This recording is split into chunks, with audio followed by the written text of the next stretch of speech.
Welcome to our channel. Today we how to set up Microsoft Authenticator MFA for Google account logins, full guide step by step clearly. To set up Microsoft Authenticator for multi-factor authentication on your Google account, begin by downloading the Microsoft Authenticator app from the App Store or Google Play. Once the app is installed, open it on your device. Now, sign in to your Google account in a web browser on your computer. In the top right corner, select your profile picture. From the drop-down menu, click on Manage your Google account. In the left sidebar, choose the Security tab. Scroll down to the Signing into Google section. Here, you will see the option for two-step verification. Click on it. You may be prompted to enter your password again for verification. Once authenticated, click on the Get Started button. Scroll down to the section titled Authenticator App, select the option that indicates you're using an iPhone or Android device. At this point, a QR code will appear on your screen. Return to the Microsoft Authenticator app on your device. Tap the plus sign or Add Account option.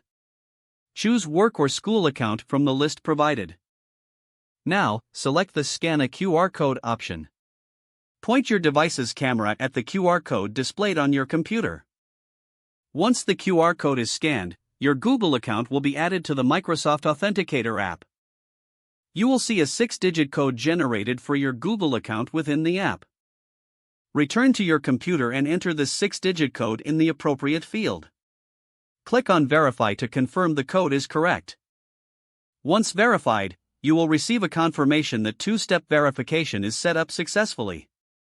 You now have Microsoft Authenticator set up for your Google account logins. It's important to keep backup codes provided by Google in a secure location in case you lose access to the app.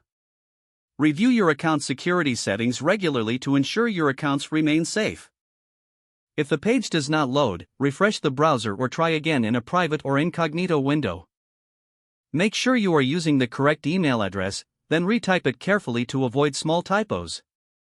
If your password is not accepted, use the reset option and create a new strong password you can remember.